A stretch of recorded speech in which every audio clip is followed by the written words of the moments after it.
And I'm glad you are with me, and I really appreciate it that you are here. So today we are going to look at two different iris analyses, and we're going to do these in the constitutional style. And that's an important distinction because constitutional is very different from Jensenian, and you're going to see how that works in just a moment. All right, you ready to dive in? I would love to know who you are and where you're from. We've got, I recognize some of the names that are with me on Instagram, and I would love to know the rest of you, if I've not had any conversations with you before, where you're from and what kind of iridology background you've got. That's always a good one. My name is Judith Cobb. I am a master herbalist, a natural nutrition clinical practitioner, a certified iridologist, and a certified comprehensive iridology instructor.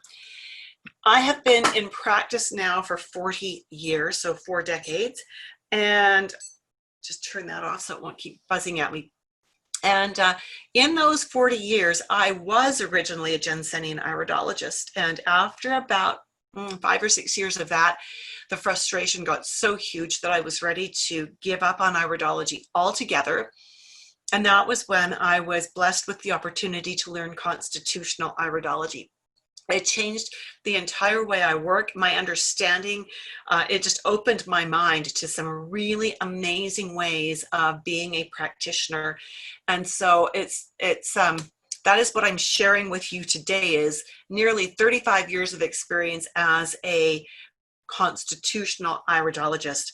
We're going to work through a couple of sets of eyes here so that you can see exactly how this would work in your own practice and see how easy this is to apply. Hi Wixent, it's good to see you on Instagram. Thanks for joining us. All right. And I just also need to have chat box open for my webinar people. There we go. These are, for those of you on Instagram, I'm going to be moving my phone closer to my screen so you can see the images more clearly as well. And I know it's not quite perfect here. Hi Chrissy, good to see you. Thanks for being there on Instagram. So here we have an eye from an early 20s female. And beautiful, beautiful person. Just love working with her. She is such a lovely, lovely person. She has recently graduated from university as a school teacher, and she landed her first job working with special needs kids who are autistic. Now, this is her left iris, and we have what we consider here to be frontal lighting. Hi, Seed. Good to see you. And the first thing that we do when a client comes in is we ask, what would you like my help with? Right after we do the hi, hello, how are you? Now this client is special. Her mother is a client of mine and has been for some 25 or 30 years. And so I worked with the daughters, this young lady and her sister when they were little. And of course that kind of faded off. And as they grew up, and now they're back. And Saeed is asking on Instagram, is there a liver problem? And we never ask a question like that, Saeed, without having background. Because when we do iridology as a constitutional iridologist, we are looking at inherent potentials, not absolutes. So as I looked at this iris, and I asked her, what did she want my help with? She said she was suffering with depression and anxiety. She gets an upset stomach with pressure in her stomach every time she eats, and it's getting worse. And she has acne that has been getting worse for the past 3 months. So from there, I needed to ask her a question. That was, do any foods make this worse than any other foods? To which she said, no, not necessarily. Except then she went on to say that she was dairy intolerant when she was younger, so she avoids that. And I asked her further to that. Hello, FA, good to see you. I asked her further to that. So that was actually, yes, there are foods that bother her, and that would be dairy, right? Asked her what her diet was like. She said she has 1 cup of coffee every day, that she drinks 1 liter of water every day, that she has a lot of fruits and vegetables, including raw and cooked, in her diet every day. even though there is still some suggestion that she might be dairy intolerant, she has yogurt and cream cheese. She uses seafood and salmon and poultry for her main protein sources. And she uses olive oil and avocado oil. And she also eats grains, primarily in the form of bagels and oatmeal. So this is the same eye. Now I want you to do a little comparison here. Look at, I'm going to flip back to the image we just looked at. When you look at this with frontal lighting, we can see a little bit of contraction furrow here, but not much. A little bit down here, but not much. When we go to side lighting, can you see that we have more contraction furrows showing up in her eye? Quite a bit. So this is her left eye with side lighting, and I got really excited when I looked at this and I saw all of these markings. Now, as a Jensenian iridologist, all of these markings would have been clinical problems that were happening right now. Oh my goodness, get this girl to the emergency room. She's a basket case, fix her now, right? But that's not what we do with constitutional iridology at all. I actually looked at her eyes and I got so excited, knowing that she works with autistic, or was going to be working with autistic children, because her eyes suggest to me that she's an introvert. And I asked her, I said, so are you an introvert? Do you really like small groups and you've got just a few close friends? She said, yeah. I said, so how did you feel doing your student teaching? Were you in a regular classroom with 30 kids? And she said, yeah. And she said, my goodness, it was exhausting and overwhelming. And I went, yeah. So did you do some student teaching with special needs kids? She said, yeah. And I asked, how did that go? She said, it was so good. Like I only worked with 2 or 3 children at a time and I could really connect with them. I went, yeah, that's because you're an introvert and your eyes show me that. And then I asked her, what about creativity? What do you find is more creative, working with kids that don't have special needs or working with special needs? She said, oh, the special needs kids, way and by far, especially the autistic ones, because I really have to think outside the box to figure out how to connect with them. And I said, do you like that? And she said, absolutely. And these markings that can be indications of specific possibilities for issues also suggest that she has a huge creative streak. So I suggest her iris also suggests the potentials for issues with her blood sugars or hormone balance, including her reproductive hormones. And her eyes also suggest that when we looked at her left eye and her right eye, that she has a closer relationship with women in her life. And when I asked her that, and specifically about mom and dad, her parents are divorced. She did not have a good relationship with her dad, and she's very close with her mom. And so she really resonated with that the idea that she has better relationships. Shouldn't say better. It's easier for her to have stronger relationships with the women in her life. And she really appreciates her mom for that. And I really thought that was great because it underscored for her that she was not abnormal, that she doesn't need to be an extrovert. She doesn't need to be everybody's friend. She only needs a few close friends and a little bit of a social circle, but not a lot. And that gave her some comfort as well. When we looked at her right eye, again, this is with our frontal lighting, it reaffirmed that she doesn't have, that relationships with males are a little bit more difficult for her. And so she's not going to have a large circle of men in her life, but she does have a boyfriend and it's a good relationship, and that's wonderful. This eye also reaffirms that her GI tract, the predisposition towards her GI tract being insufficient, that it lacks, it likely is prone to challenges, which of course was echoed with her symptoms, right? And so you'll notice as I'm doing this, I'm doing a bit of emotional work with her, but I'm also looking at the physical and correlating what I see in her eyes to what her problems are. I'm not going off on every tangent for every mark I see, because every mark is not important at this point in time. My client wants help with the anxiety, with the depression. She wants help with digestion. And so here we've got her right eye with side lighting. Let's pop back once more. So the right eye with frontal lighting, look how smooth this looks. Now, when we go to the side lighting, do you see that we can now see these contraction furrows? So these contraction furrows tell me that she burns through B vitamins, vitamin C, calcium, and magnesium much more quickly than people who don't have contraction furrows. And what that means is that her responds with more of a sympathetic response. Now, Lynn Cap is asking dysbiosis. We cannot assess dysbiosis from the eyes because the eyes are inherent. They're genetic. They are not transient. So if she had a systemic dysbiosis that was genetic, we would be able to see that. But no, we don't see dysbiosis from the irides. We can get a hint that there might be one by certain things in the sclera, but we're not looking at her sclera today.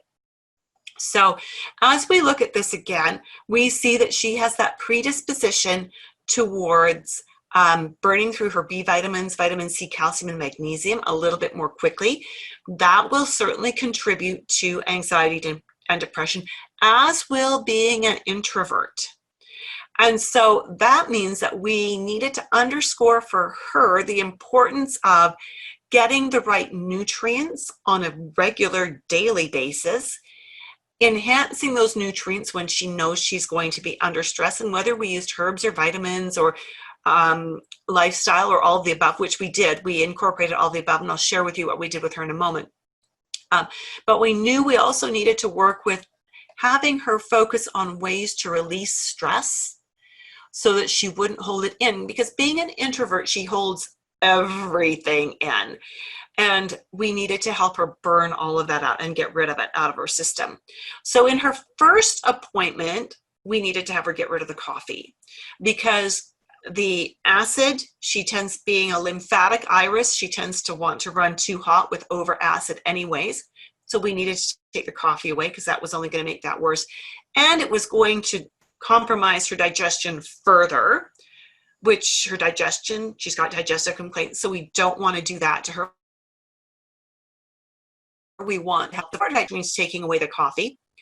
We suggested that we needed to reduce the amount of carbohydrate at breakfast because when we see these contraction furrows, when we see that she is an introvert, when we know she responds in her sympathetic nervous system, we need to keep her blood sugars very stable. And if you remember back to her left eye, we saw indicators that suggested that she was prone to potentially to unstable blood sugars.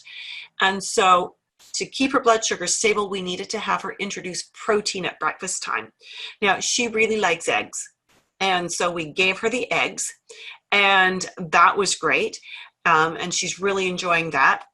We also wanted to enhance her digestion with the use of probiotics. Wondered if perhaps there was an imbalance there, but not necessarily because of anything we saw in her iris. We did see some things in her sclera that suggested that an imbalance.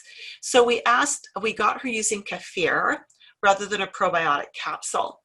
We also got her to use some stress B formula, passion flower to help her sleep better, and some N-acetylcysteine. So why did we do N-acetylcysteine?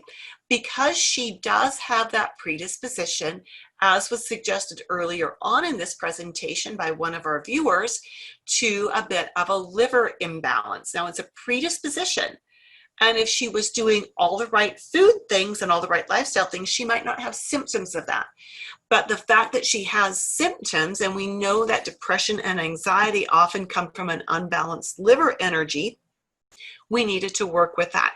So we used some N-acetylcysteine to help her with her phase 1 and phase 2 liver detox. Now, that was all the iridology we did with her for her entire first appointment. I didn't go over every detail because that would be overwhelming. And I'm not going to give her information about things that are not relevant to her situation just yet. As we continue to work together, we will build on this foundation. So I saw her again about 5 weeks later, and her gut was much better. and she had begun to correlate gluten to a crampy gut. So that was really helpful. Her depression was still pretty high at an 8 out of 10, and her anxiety was getting manageable. But she had noticed that the depression was coming as the fallout from perceived attacks. So she'd had an uncomfortable situation with a parent, one of her students' parents, and the parent had volleyed an attack. This client of mine was fortunate that her principal at her school supported my client's decision in what needed to happen with this student. But still, my client felt very attacked. And so what we needed to do was go a little deeper on an emotional level. And I taught this client emotional freedom technique, also known as EFT or tapping, to help her let go of those memories, those toxic memories, because they actually stemmed back to her father being quite abusive. And so whenever anyone attacked her, she correlated it to abuse, and it would go into depression.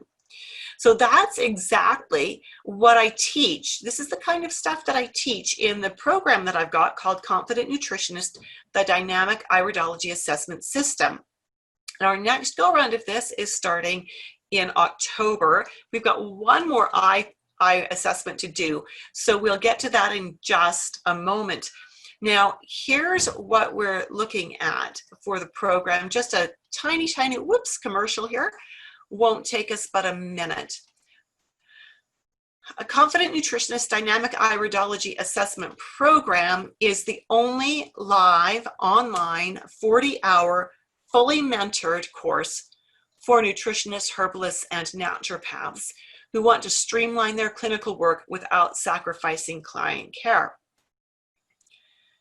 LinCap, I'm going to give you information on how to get more information on the course in just a moment, but thank you for asking.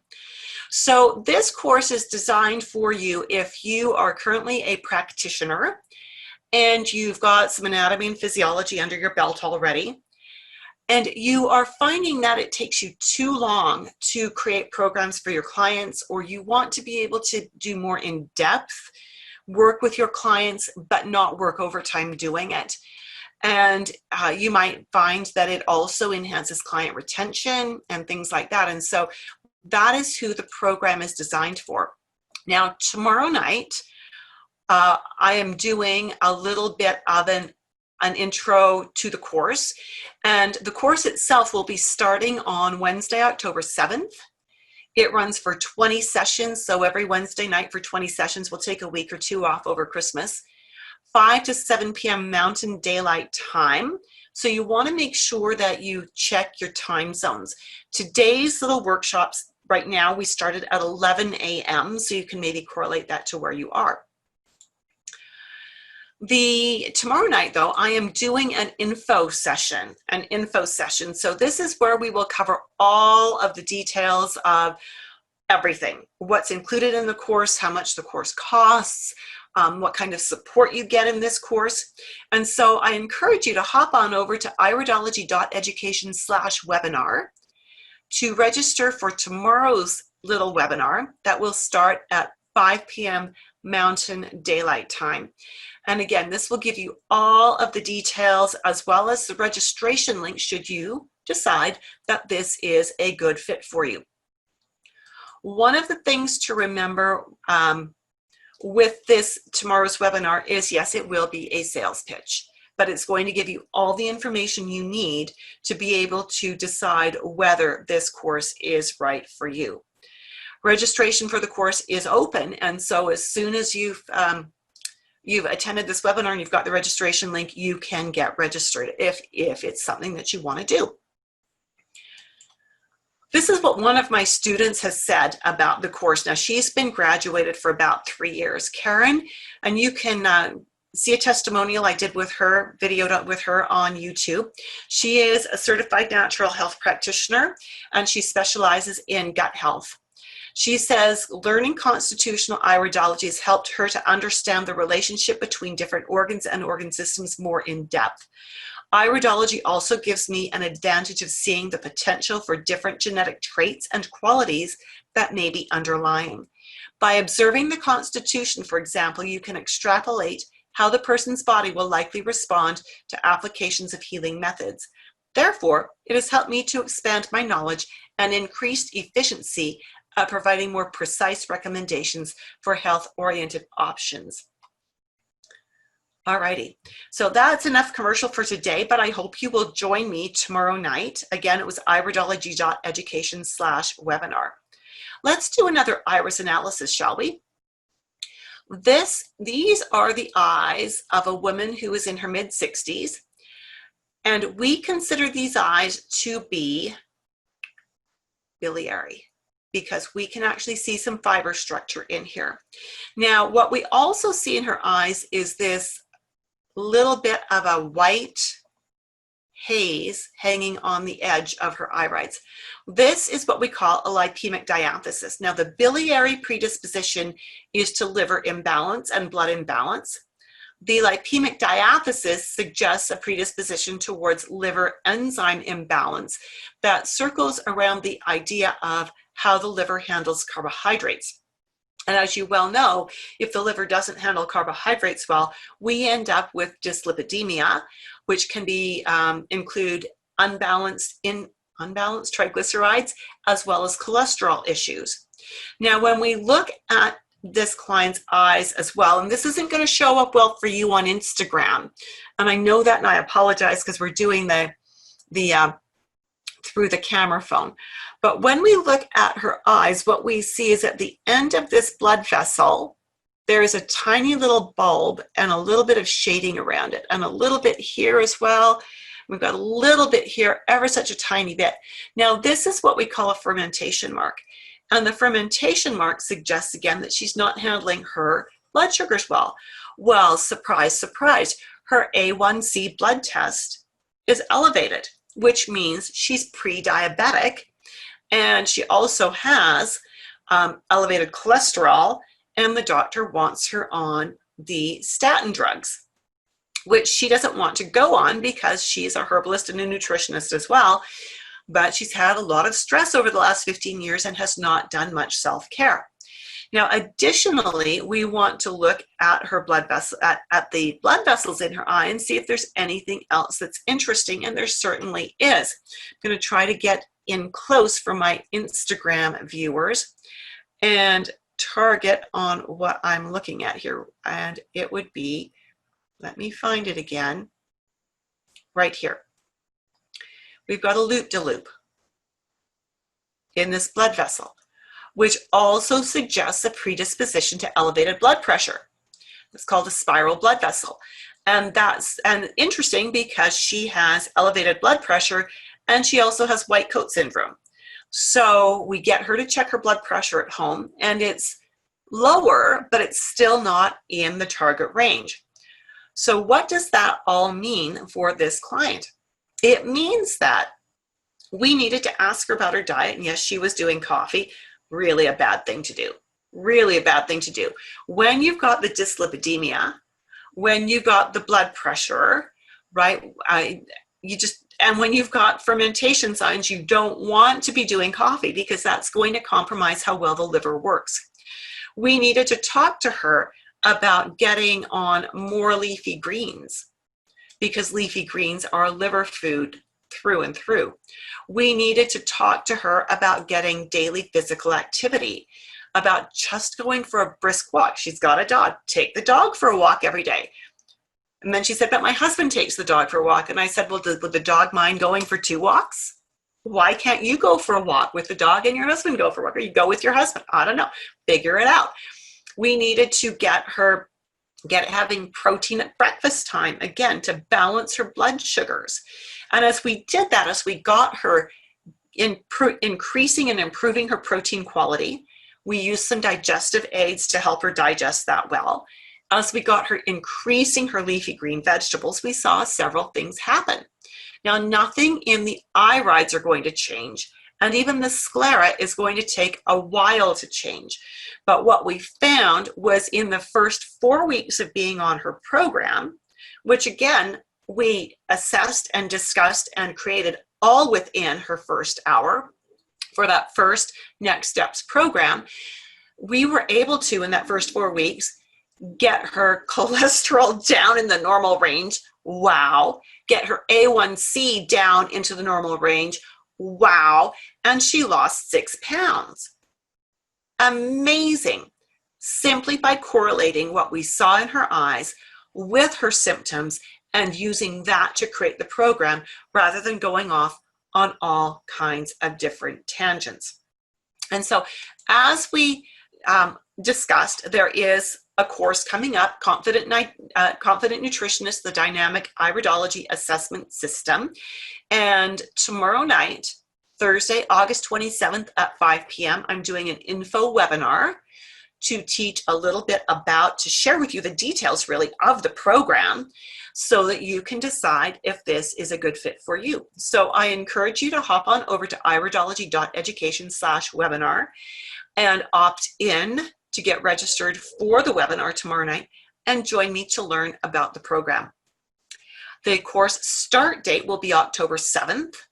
And there will only be 10 student seats available because I insist on keeping my classes small so that each of my students can have the time they need to make sure that they are solid with this. I look forward to seeing you again on Friday for another little Instagram Live. Bye for now.